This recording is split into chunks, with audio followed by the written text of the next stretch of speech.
News Radio 840 WHAS. Coming up on today's Louisville Real Estate Show.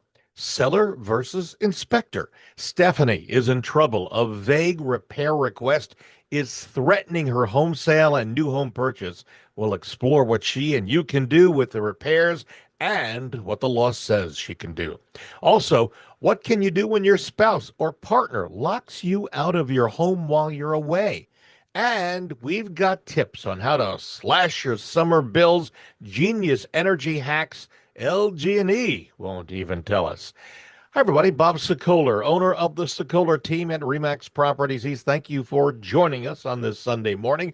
Remember, if you want to hear a replay of the show, you can go to LouisvilleAnswers.com. That's LouisvilleAnswers.com. That's a redirect to our YouTube.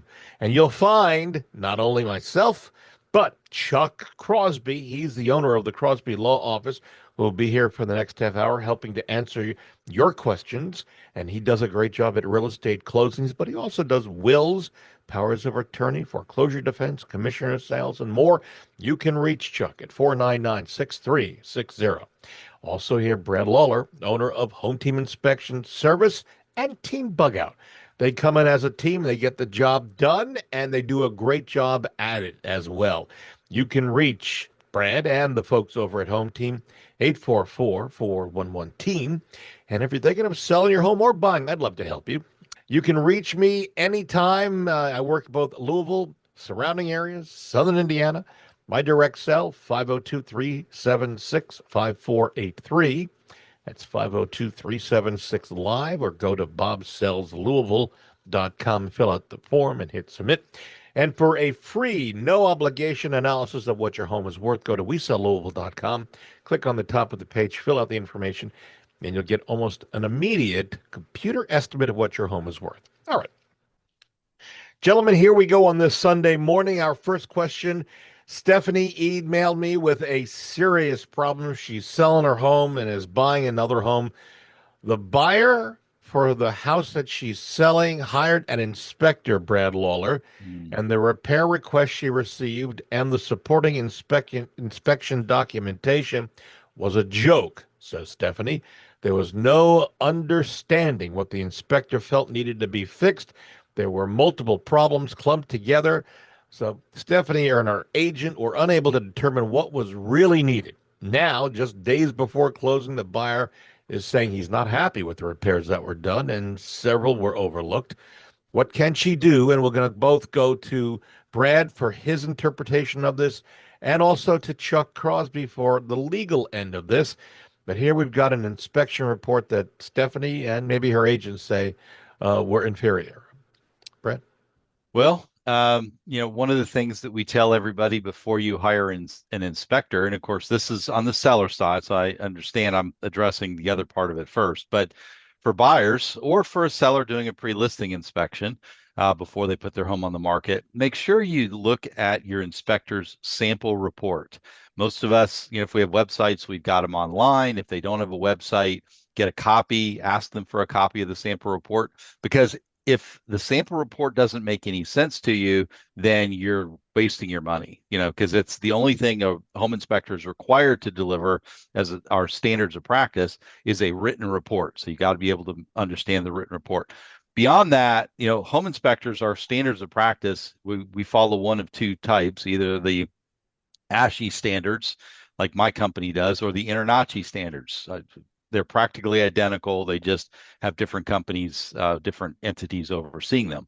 But at the end of the day, we're all looking for what are called material defects, those defects that cost more than $1,000 to repair, or we are also looking for safety defects. So I don't know exactly what was written up for Stephanie. I don't know what was presented, but the home inspectors work for the buyer in Stephanie's case.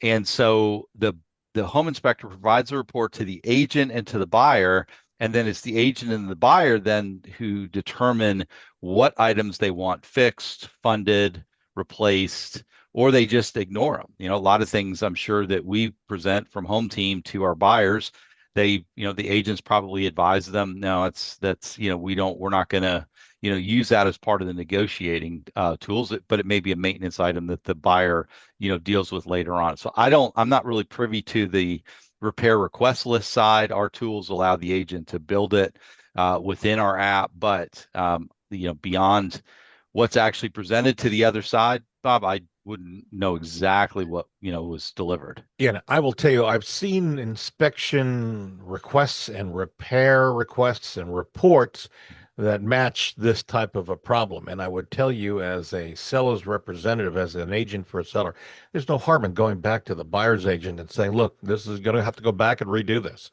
You're going to need to either get the inspector to be more specific, or you and your repair request need to rewrite it so you have specifics that my seller can address one way or another. But we can't leave these out in the atmosphere there being vague, because it will exactly do what's happened here for poor Stephanie, and that is she is really up a creek without a paddle, so to speak. So Chuck, that takes us to the legal side of this. Well, you just ran through mine. I was going to say, Oh, pro tip is jump on it when you first get it. yeah. Say, hey, I don't understand this, and then send it back, because a contract is a memorialization of what you agree to. And if there's no meeting on the minds as to what you agree to, then you don't really have a contract. And that's where ambiguity is going to come into play. Because if they don't have that meeting of the minds, then there was no agreement whatsoever. Now, there's practical problems, obviously, that arise. Seller needs to sell and buyer needs to buy. So right now they're in the unenviable position of having to renegotiate. I don't, if they really did not understand the terms, should have done it at first, but well, now it's time to do it, or everybody can cut bait and move on. Yeah, where I'm going, what I would tell you is go back and let the buyer speak to the vendors who did the repairs. Yeah. So they've got some professional ideas of what needs to be done or hasn't been done. But Chuck, in just a couple of lines, what happens if there is no meeting of the mind legally? Where Then there's no does this go? contract. There is no contract. Do the sellers have any recourse, saying they've done the work as per what they interpreted from the inspection repair If there's request? no meeting of minds, then there was no addendum as to repairs. Okay. The problem's going to be, you've got one guy saying, "Oh yeah, you understood perfectly. Otherwise, you'd have said you didn't understand, and you didn't do it." So that's where the one side's going to come at. The other side's going to come at him and say, "No, what you gave me was a vague list of things, and we've repaired everything. Yeah. Now you're at a standstill." Yeah. Better to get all sides together and discuss this with a calm, reasonable Yeah. expectations. I mean, So there's always a way around this, right? right. What is it exactly that's being discussed? If it's something substantial, and substantial isn't, from a legal perspective, defined by a dollar amount, but if something is substantial, then that can kill a deal. If it's not substantial, well, you've got an argument to keep the deal alive. But as I always say, if you end up in front of a judge, you've already lost. Let me ask you this. So what if this is just an attempt from the buyer's side, who's getting cold feet, who wants to pull out of And the wants deal? to bail. I've seen Yeah. that done, where Yep. you throw something out there so vague Right. that it's there's no way to perform. And is there any recourse from the seller side at that point? Not really, because we've already set the baseline that it was vague and ambiguous. And if it's vague and ambiguous, are you really going to go after them? We move on. A reminder, if you'd like to see what sellers are saying about us, and buyers, you can go to LouisvilleZillow.com or LouisvilleGoogle.com. That's a redirect to our reviews, and we're pretty proud of those. To Chuck Crosby at the Crosby Law Office, we received a concerning email this week from Andy. He says, while he was in the hospital, his partner threw away his belongings and changed the locks. Andy wants to know, what are his legal rights, considering both his name and his partner's names are on the property deed? Chuck? Well, if he owns the property, he has the right to be there.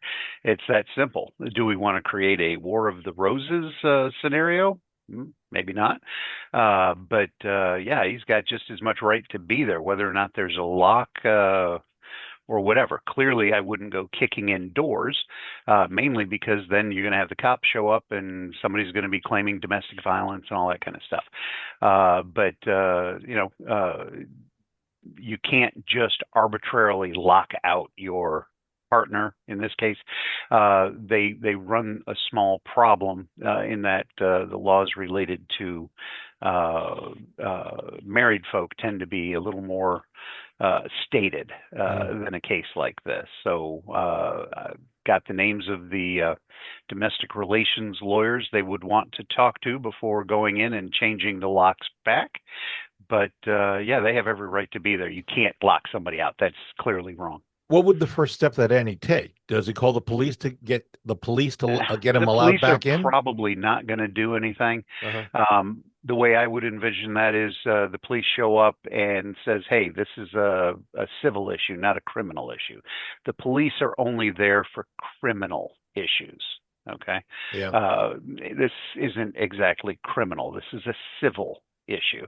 It's clearly illegal, and they have every right to get in front of a judge and have everything set aside and shoot, maybe even damages. But the fact of the matter is, if they walked in and took up residence again, it's their house. So where does he start? Just real quickly, does he call the attorney? Call the attorney. Call an attorney. If he doesn't have an attorney, well, there's, in my mind, I know two attorneys that I would send the person to. I don't know that we need to be giving out names and numbers, or can. Yeah. But yeah, this is not a hugely unusual scenario in a case like that. But it's also not legal. But it's not criminal necessarily. I can see where there could be a tie-in, but it's not criminal necessarily. So the police really can't give you anything. Got it. All right. So you got to call an attorney. If you've got an extra key and you can walk through the door, there's nobody can stop you. Right. But if the locks have been changed, you're not. The locks have been changed. You're you've in trouble. Been prevented. Yeah. Then it's talk to an attorney time. All right. We're going to take a break. When we come back, sticking with us, we've got Brad Lawler, owner of Home Team Inspection Service and Team Bug Out. They come in as a team when it comes to getting your home, new home, or a resale inspected. You can reach Brad and the group over there at 844-411-TEAM. Also, Chuck Crosby, owner of the Crosby Law Office, will stay with us answering your questions. Chuck does real estate closings, wills, powers of attorney, and more. You can reach Chuck at 499-6360. And if you're thinking of selling your home now or in the future, feel free to reach out to me. No home too big, no home too small, and I'd love to help you. It's me. I do the job. I come out and we talk. It's a free, no obligation discussion. You can reach me on my cell phone at 502-376-5483. That's 376-LIVE, or go to bobsellslouisville.com, fill out the form, hit submit. And for that free, no obligation analysis of what your home is worth, go to wesellouisville.com, click on the top of the page. We're back in a moment on News Radio 840 WHAS. News Radio 840 WHAS, Bob Sokoler, Louisville Real Estate Show here with you until the top of the hour. Thank you for sticking with us, along with a thank you to Chuck Crosby and the Crosby Law Office. They do a great job at doing closings for your real estate loan. If you're buying a house and selling, Chuck's the guy. You can choose the guy you want to, or lady that you want to close your loan. You can call Chuck at 499-6360. Also, Brad Lawler, owner of Home Team Inspection Service and Team Bug Out. They do a great job of inspecting your home or doing the pest inspection and servicing to get rid of those pests.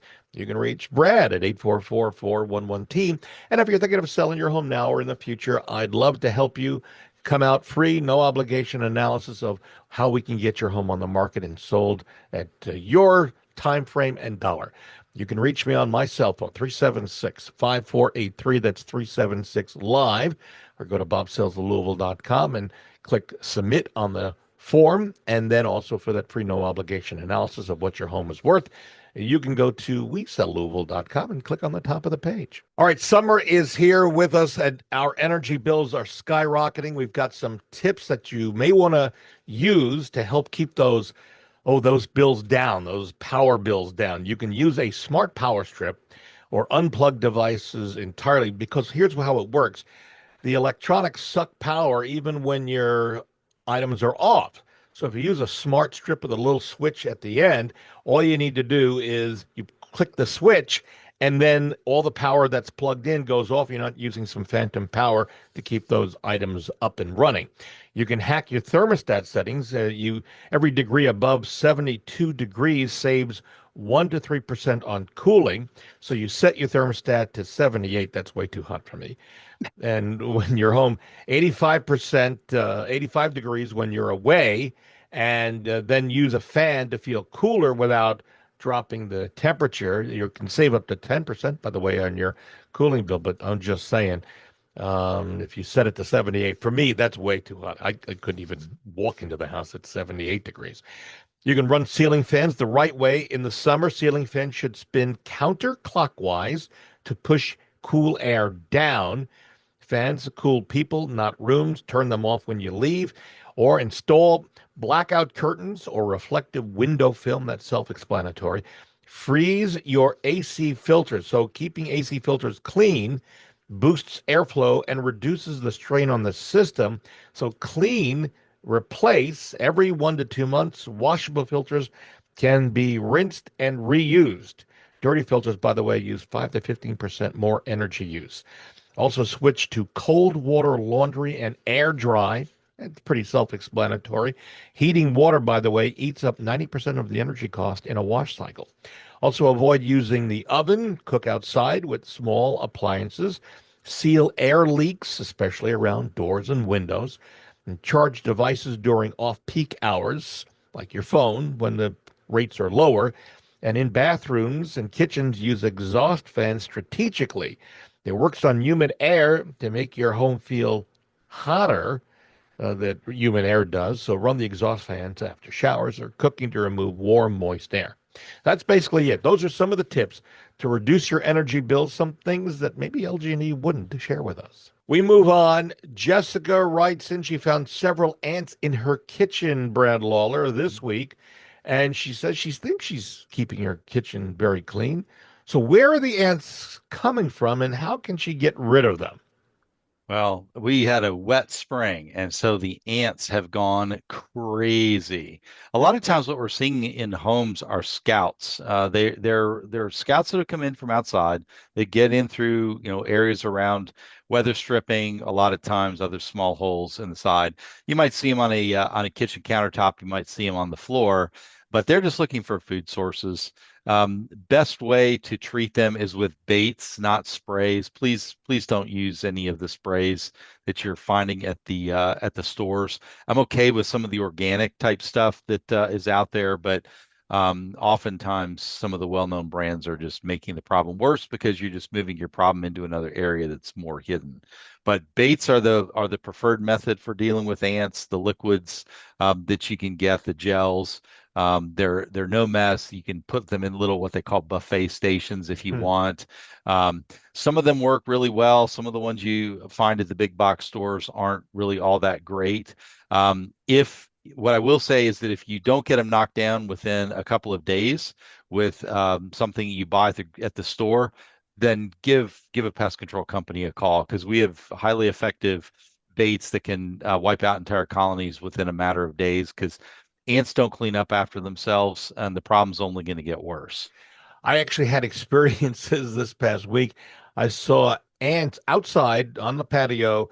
They're like marching in a colony fashion up the Yep. side of a planter for a plant and then going in. And so I took some paper towel, put some bleach on it, and wiped the side of that. And that appears to have stopped them dead in their tracks. They removed that scent, I guess, that they leave Yeah, behind. it takes the pheromone trail out so they don't come back. Now they probably move somewhere else, but you're right. I mean, that's one way to kind Hmm. of when you find that trail. But if better thing to do is if you find that trail, put a little bit of bait on it, and then they'll consume the bait, take it back to the nest, and wipe out all their buddies too. Well, that's a good idea. Okay. Going to the store to get some Hmm? bait. Gonna All say right. my salt rifle isn't The salt rifle, part of yeah. your solution here.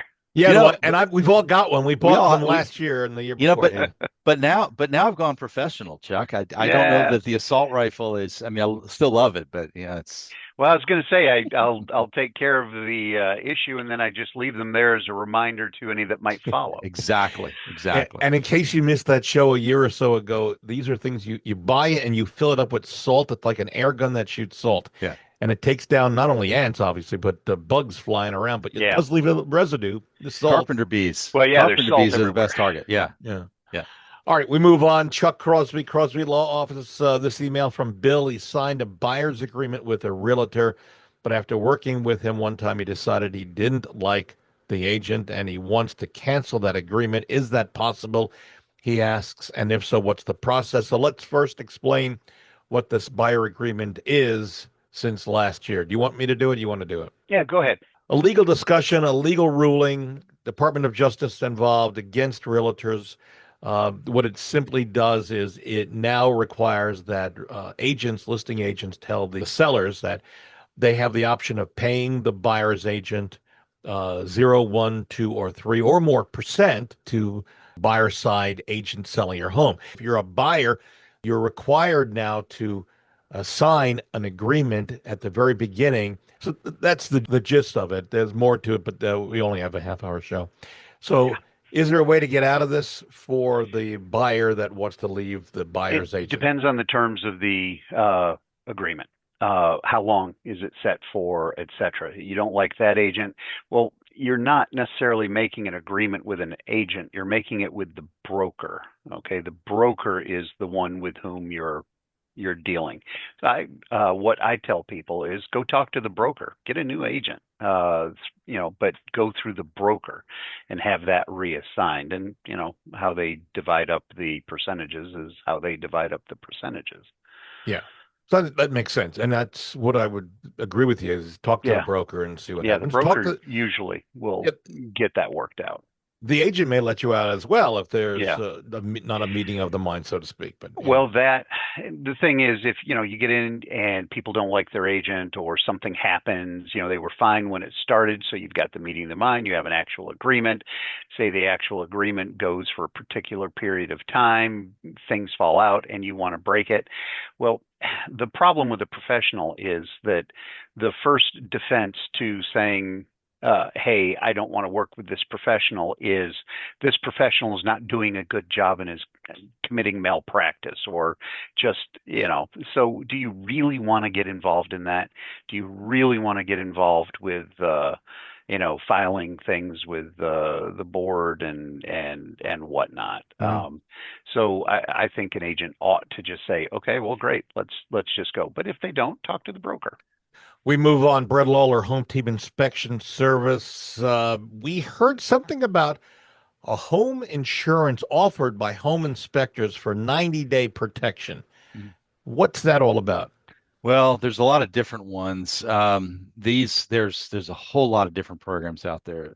So what I'm going to tell you is make sure you check with your inspector to find out what it is. What is Home it? Team? Yeah. So Home Team does what is called an inspection insurance. So basically what it does is the insurance carrier knows our level of detail and our level of thoroughness. So what happens is that if clients get a certain level of service from us, and that's home inspection and some ancillary services that come along with it, what it's doing is it's insuring my inspection. So it's the thoroughness of my inspection that nothing was missed. Structurally, there's roof leak coverage that lasts for 5 years. There's sewer backup. A lot of times we get into these flip houses that remain vacant for a while. And then once somebody moves in, even though we've run hundreds of gallons of water through the system when we're inspecting it, if there's a backup that appears, that's where the insurance would kind of kick in. So it does cover things like appliances.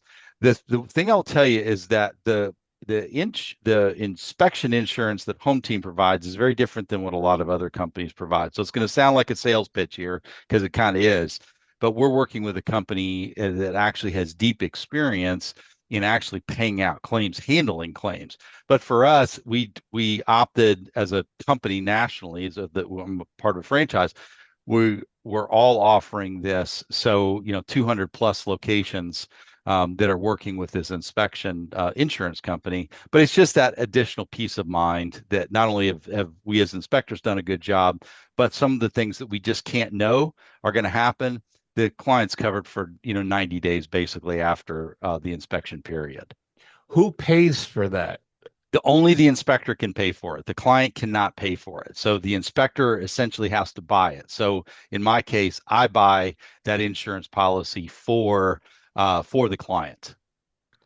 Okay, so this is something you offer now? Yes, we've been offering it. I was one of the pilot markets, so we've been offering it for about 7 months now. And really, it's been the company that we're working with is outstanding. We probably have run as an organization probably 10,000 plus inspections through this, and it's the feedback has been absolutely tremendous. So yeah, it's something new, but a lot of inspectors have offered these other things out there, home buyback and things that are more of a marketing tool than necessarily something that protects the buyers. Got it. All right, we're out of time.